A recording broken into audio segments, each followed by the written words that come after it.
Well folks, it's Saturday and I've put that base station to one side while we wait for a part. We got as far as the bridge rectifier. I waited till today's post. Guess what? The postman didn't bother, so there we go. Right, we'll move on to the next set. This has come immaculate in a box and it's an Amstrad 900. So you haven't got the Roger Bleep on this. Great! And he sent this.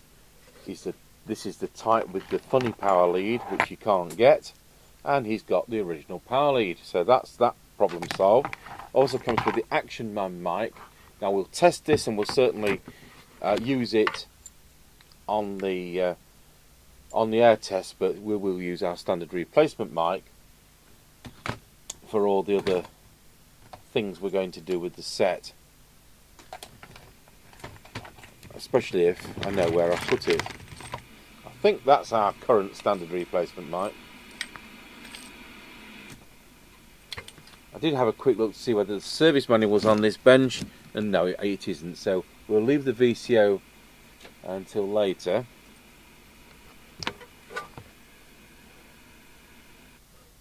So we'll test it as it is.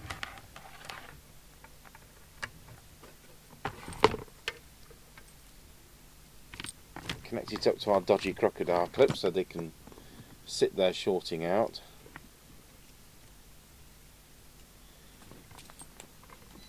.8 volts. There we go. So just don't, before you all get excited over those, remember these mics were withdrawn because they weren't satisfactory. The way the transmit button works, you ended up having to pack it with bits of cardboard. So, you know, yeah, it's great having that, isn't it? But it's not there to use, it's there to have in the box. So we'll plug in our standard replacement mic and power up the set. It comes on channel 20, good. That's all in the right position. So we'll plug it into the test gear.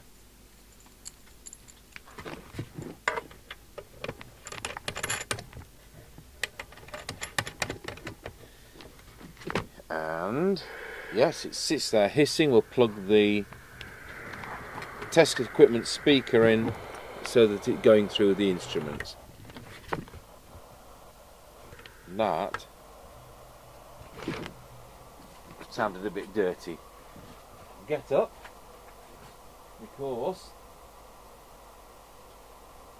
there were no sheets and I've just printed one off.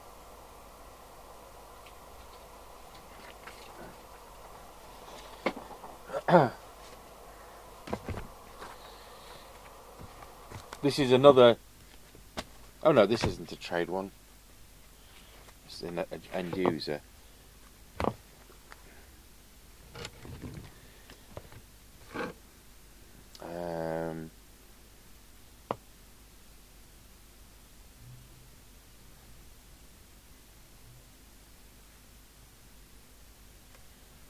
Right. So on channel 20. Switch picture in picture on. We're going to transmit, what we reckon, 2.7 watts on the low scale. No, it's actually doing more than 3. It's doing 3.1. This stops hissing. Why does it keep stopping hissing?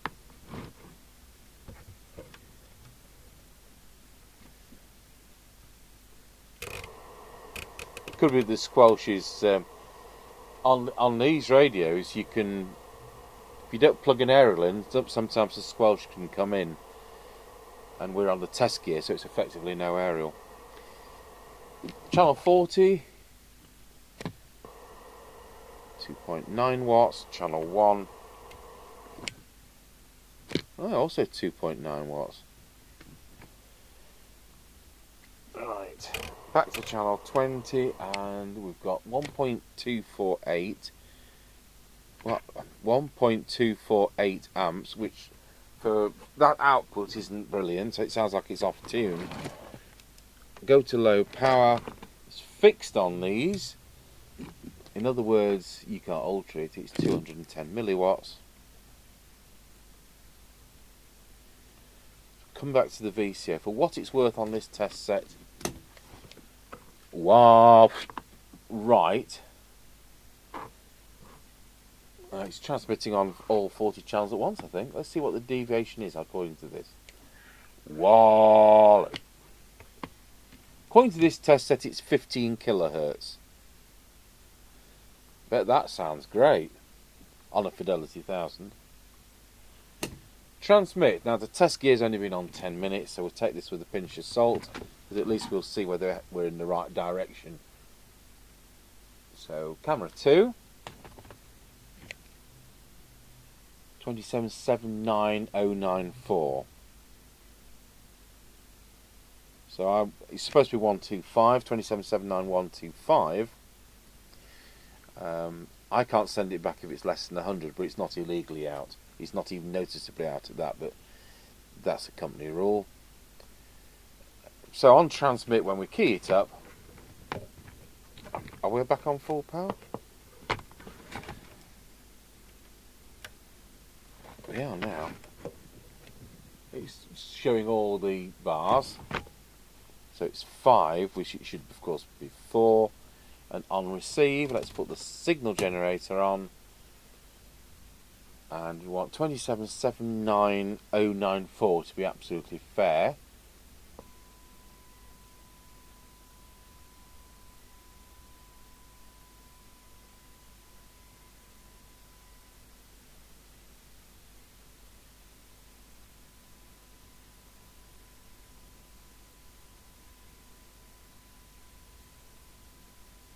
Will do.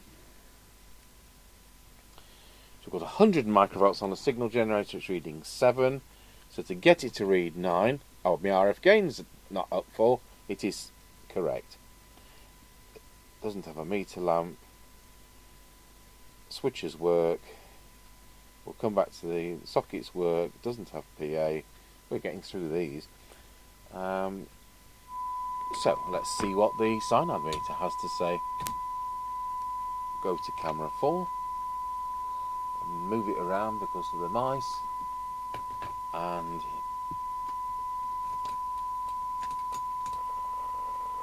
my goodness, we've only just started, and I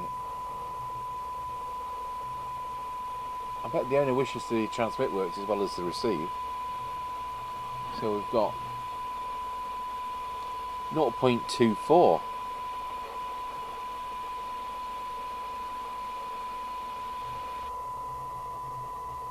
0.21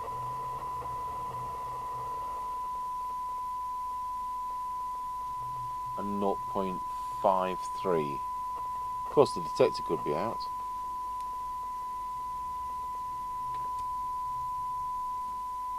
Right. Switch it off. Open it up. So my hard and fast rule is if I can't get 3.6 watts out of the radio, then I will change the ballast resistor for a heftier type.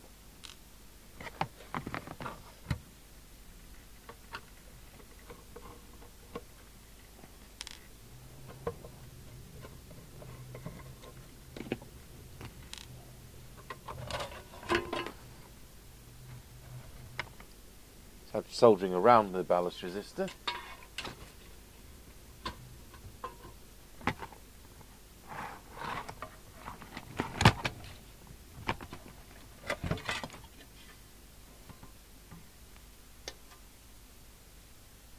And it's had the speaker swapped.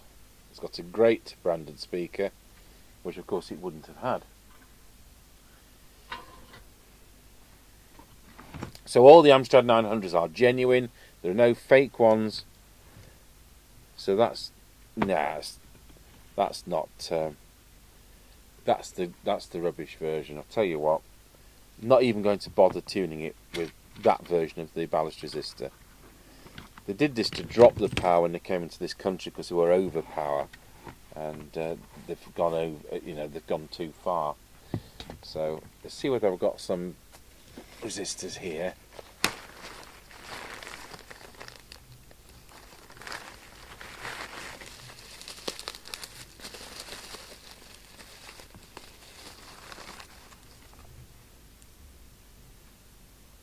They're 3.3 ohms, and we usually put 3 in to be a bit more generous. So nice new part. Once I see things like that, I think no, we need to change it anyway. I'm not trying to get another quid out of the customer.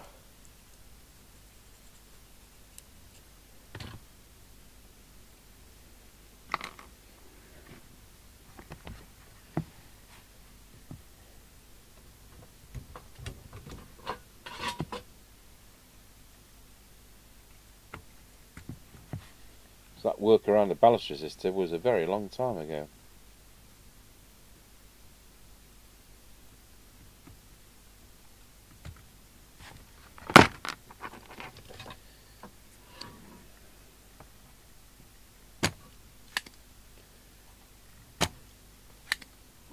Got the wrong glasses on.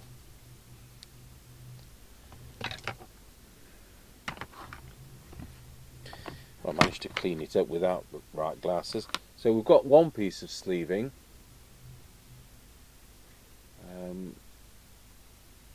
We got another bit of sleeving.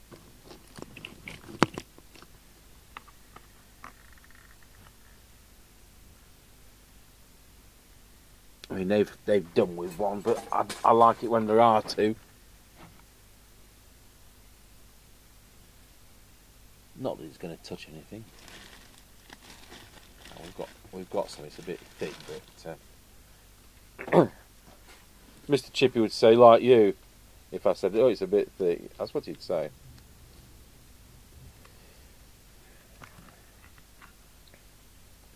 It used to be called Sister Flex, but I don't know what it's called these days.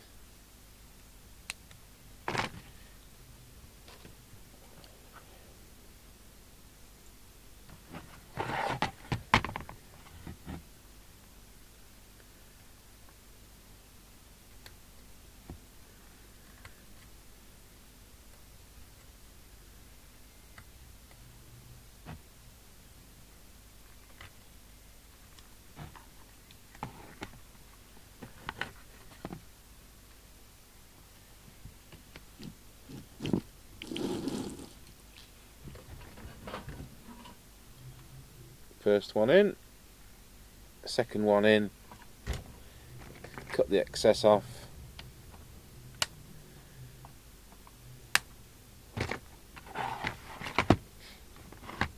Right, we'll get on with it.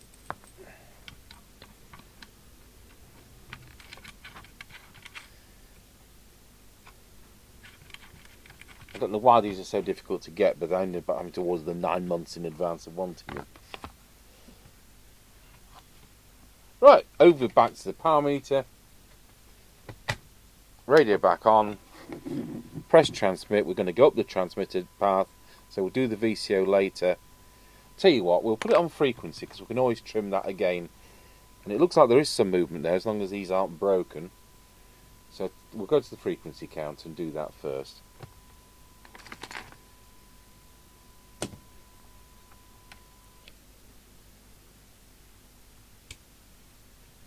We're already at 4.1 watt, by the way.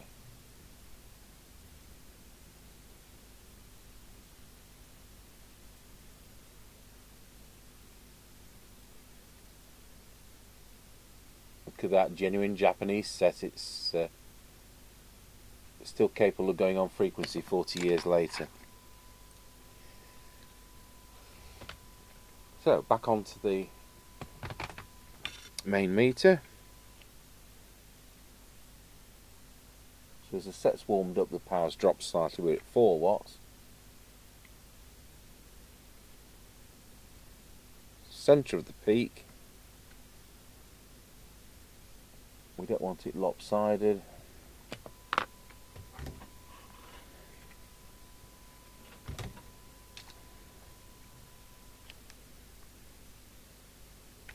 No, I haven't heated that enough.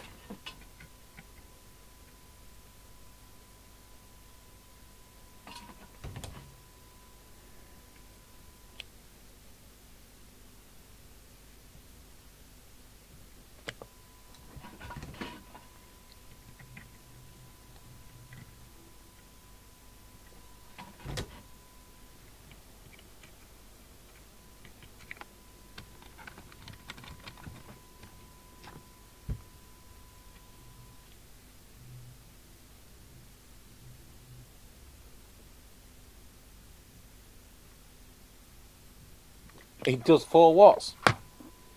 That's it. I mean, that's fine, but it's not like going to do 4.2 and me turn it down. So that's great. So the first time in its life, it's doing 4 watts.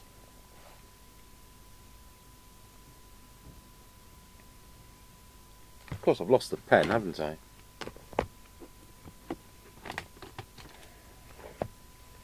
So hopefully we've got it within 0.1 on the other channels. So let's see, channel 40 is 4 watts. And channel 1 is 4 watts. So that's the idea of getting all this balance for the centre of the peak. Not just the peak, the centre of the peak. And the result is 4 watts on all the channels.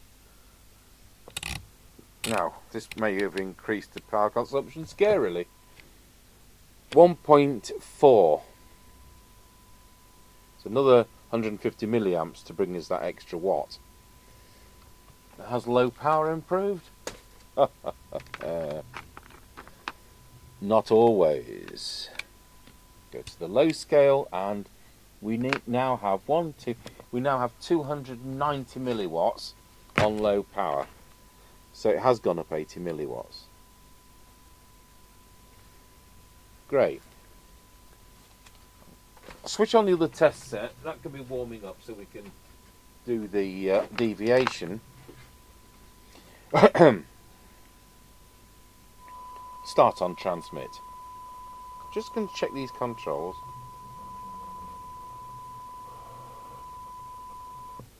No noisy controls.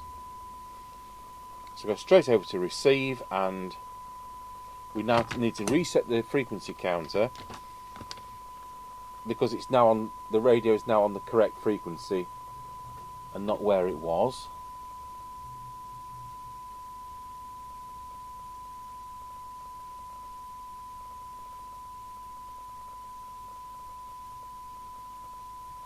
There we go.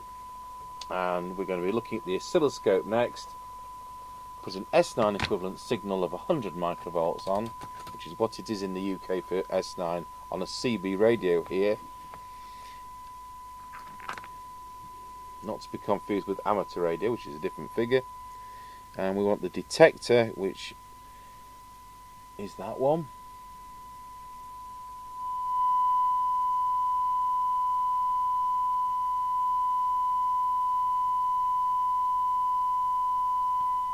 There we go.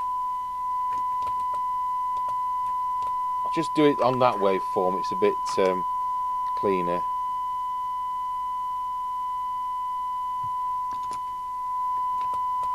Now we'll go to the cyanide meter.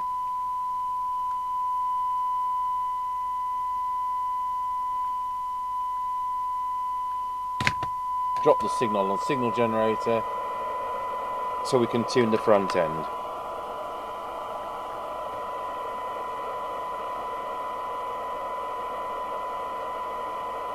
There's no way I think we're going to get anything better than what it is.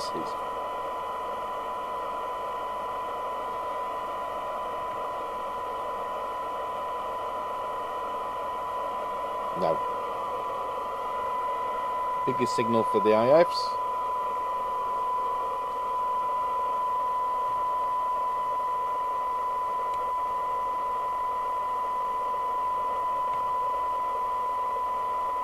Could have been something there.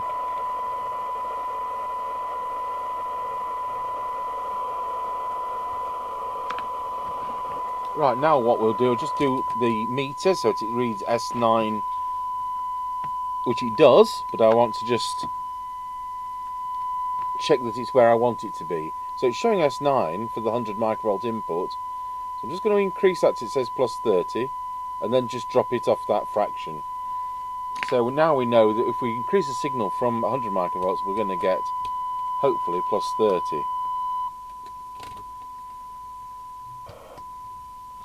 I've done it on the wrong scale now.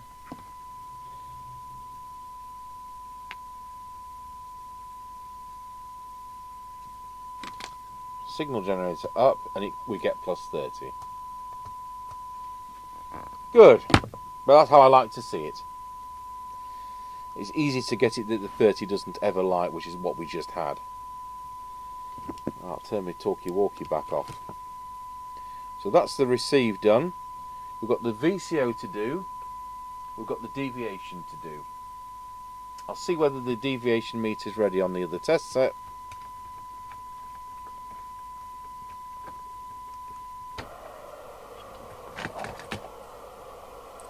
And then we'll come back and see whether we can get the squelch, which we never tested first time.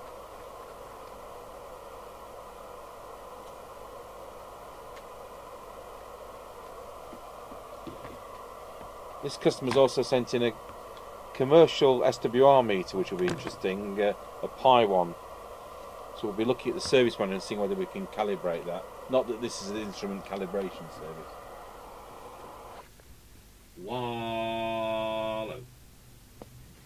It's off the scale on the other test on that. So we'll drop the deviation dramatically. Wallow. Wallow.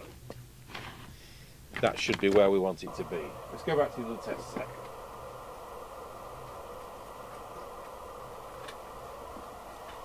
You never know, the Marconi one may not be lying today.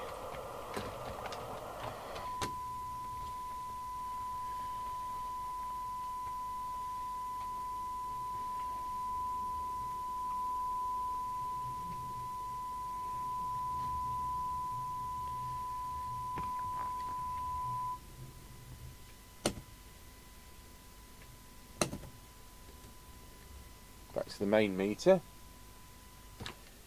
Wallow, spot on today. 2.5. Wallow. Nice when it doesn't play up.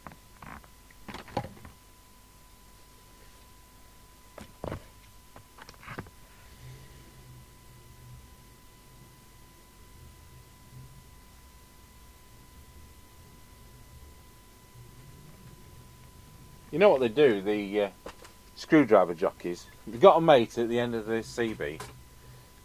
Tell me when it's louder. This size screwdriver. Tell me when it's louder. And the mate at the other end's on a Fidelity 1000, so it sounds louder. Then you get it on a set. You try and receive on a set with any decent selectivity. He's transmitting on 5 channels at once. So that's that done. Let's go to the squelch.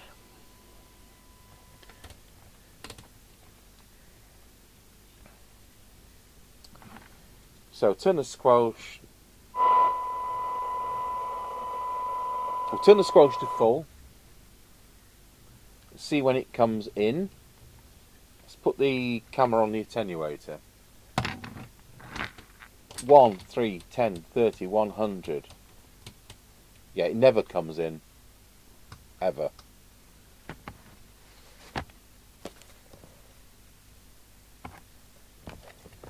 So never opens. I do like to test this first, and it was I forgot to do it because if we're messing with the detector, this can be affected. Right, let's check it for minimum sensitivity on squelch. So we'll do the opposite. Signal generator to standby. Radio squelch to minimum.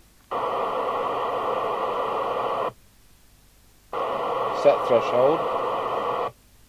Signal generator back on, parked at 0.3 of a microvolt. Straight in. So, I mean, that works great at that end. Well, what we haven't done, we haven't looked at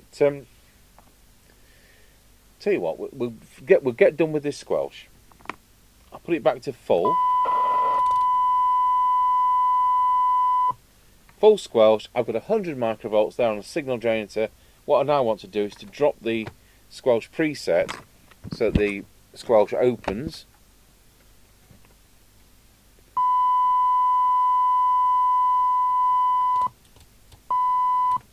So now when I put 100 microvolts on, it opens. That's perfect. Now, when we turn the signal generator back down to 0.3 and park it again, turn the squelch down on the radio, set threshold once again, which will now be in a different place. Signal generator back on. Excellent. The squelch on all this chassis, whether it's a Mustang or it's this or Harvard, whatever, which uses this chassis, you can end up with a squelch. When you don't have an aerial plugged in, the squelch doesn't open. Doesn't mean the set's faulty. The mute's built into the Sanyo LA 1230 FM chip here. These chips were developed for hi-fi stereo tuners, and so you've got muting between stations. So as you tune around, instead of it going into a hiss, it's got a squelch, which in the hi-fi world is called muting. So now we've got 0.3 microvolts, just the same, and now we've got 100 microvolts, so it actually does open. We did that. So that's definitely correct. Potentiometers I've checked. So let's look at sensitivity. What we got? Is it worse now it's all set up beautifully? Or is it better? Or is it the same? Here goes. Squelch down.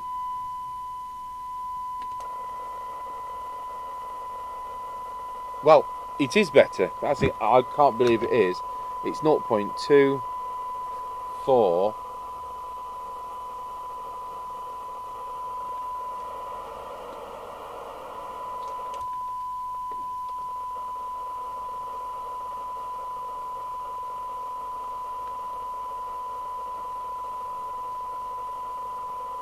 No, I'm telling you all lies. It isn't. It isn't. It's worse, which is because the detector's now right.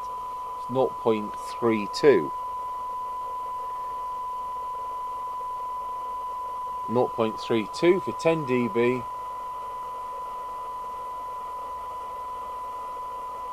It's 0.23. And for 100 microvolts, it's 0.68. But you've got the IF out, so it was slightly lopsided, which is why we're getting those results. So good, that's going to sound half decent now.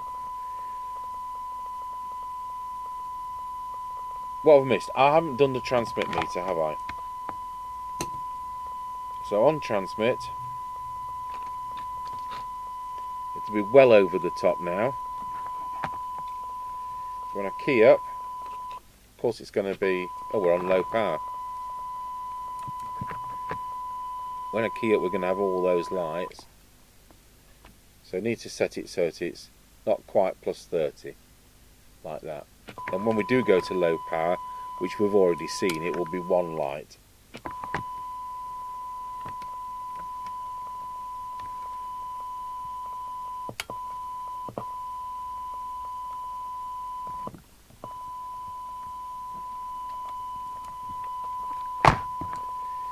Right, so we just need to do the VCO, so I'll have to print off the page of the instruction service manual to just to get me that data.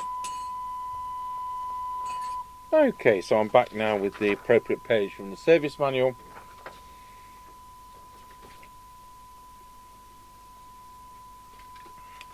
We'll get the multimeter, we'll get Mr. Chippie's lead. I just clip that on some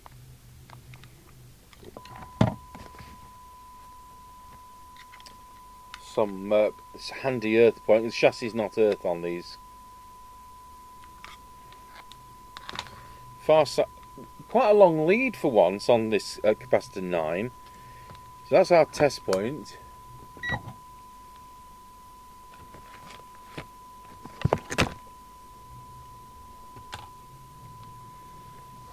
So we look at the instructions here. We go to channel 1. Let's put the squelch on so it doesn't annoy us.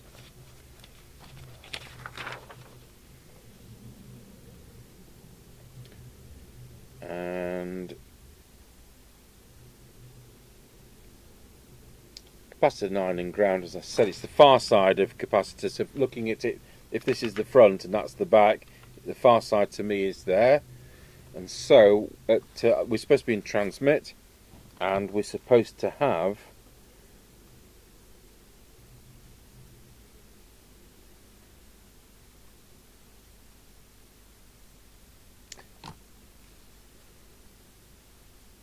two volts on transmit, and it's 2.15. We're not going to alter that. It's CT1 if it's wildly out. As a check, we need to check that it's somewhere around 4 volts on channel 40, and it's somewhere around 4 volts on channel 40. So we don't need to adjust it. It's important because you can even end up with a minus figure on these sets. It's 2 volts plus 4 volts. That's correct. 27,79125. So we're just going to put his mic on it. We're up to channel 20. We put my walkie-talkie on.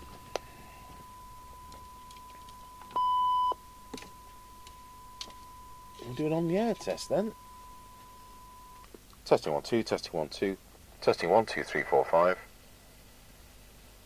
1 2 1 2. Now, just going to check the deviation meter of this test set still working. Wow, it is. It's probably starting to read a bit generous, but we'll put his Amstrad Action Man mic on.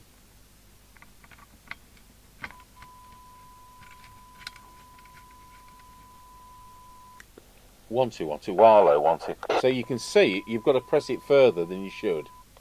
1 2 1 2 1 2 Warlow. It's absolutely fine, but you've got to be aware that you look at the meter. I'll put it back on power. As I squeeze it, it goes into transmit, but there's no audio. You have to press it that bit further, and that's one of the troublesome things about these. So you return these mics, they give you a brand new mic. That was the deal under warranty. Obviously this one's escaped that treatment, so it's nice to have it, but they are troublesome. It's lost its logo, and these were available. This same chassis, no, start again. This same case was available on other sets in other countries. Of course it was. You get people going, oh, that looks like a so-and-so. Well, yeah, because Cybernet offered different case styles for different makes, you know. They do that. It's not the same innards. We've got sets for the American market here, which, you know, obviously they're AM and we've chopped them up for bits, but they're going to have the same front as something else, which you may see. Right, so we'll go back to our mic and we'll put the case on this and just check their speaker works.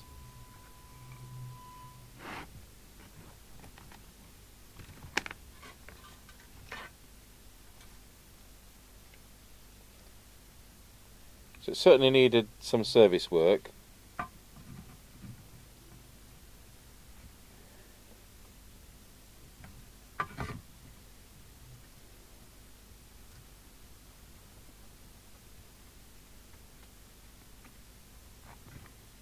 Have we got troublesome bother with this extension speaker socket?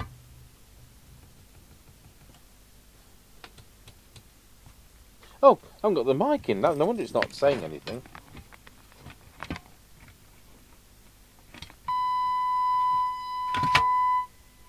There I am accusing it.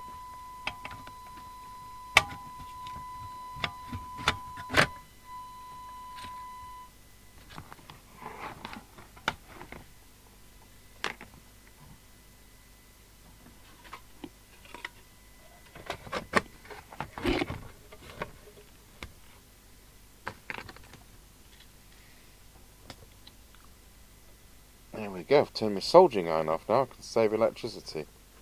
And turn the oscilloscope off, turn the thingy meter off, turn picture in picture off.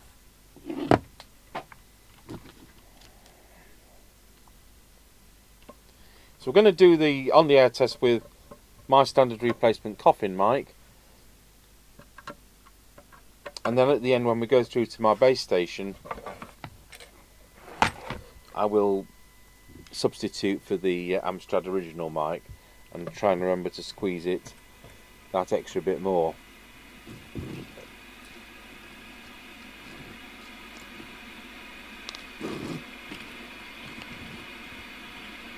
Yeah, well, I'll go and find his other screw. Where's that?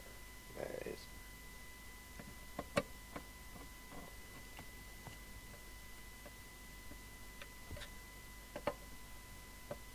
There we are. There's one thing I want to do. We've had quite a lot of Cybernet sets these days where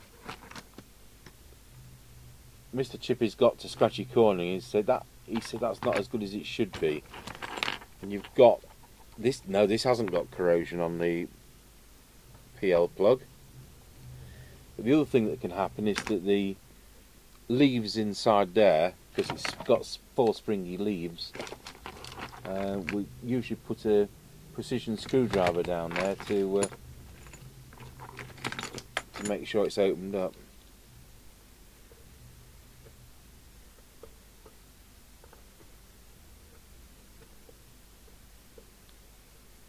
There we go. Right, we'll put it on the aerial.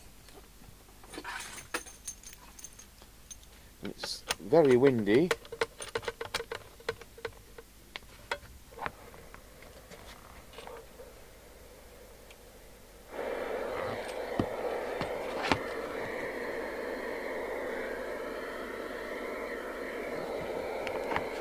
One and a Roger.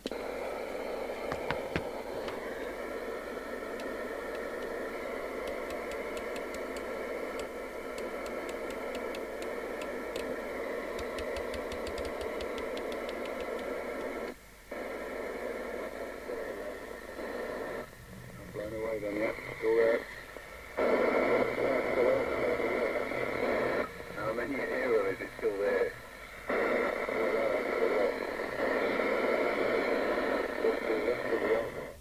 There we go. Actually heard somebody on it. Mind you, they're not doing 4 watts. I think somebody in Nottingham's told me so. Right, there we are. One day they'll get a visit from the powers that be. Then there'll be much wailing and gnashing of teeth, as it says. Turn the test set off. There we have it, the Amstrad CB900 now doing 4 watts for the first time in its life. Thank you for watching.